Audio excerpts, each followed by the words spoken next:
You ask Tiger to solve. This deals with linear equations with one unknown. The final result is a equals 4. Let's solve it step by step. Swap sides. Group all constants on the right side of the equation. Add 4 to both sides.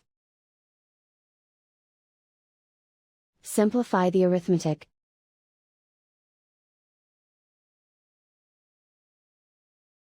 Isolate the a. Multiply both sides by inverse fraction 2/5.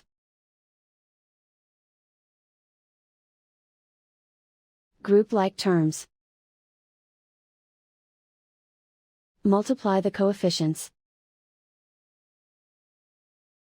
Simplify the fraction. Multiply the fractions. Simplify the arithmetic. And so the final result is a equals 4.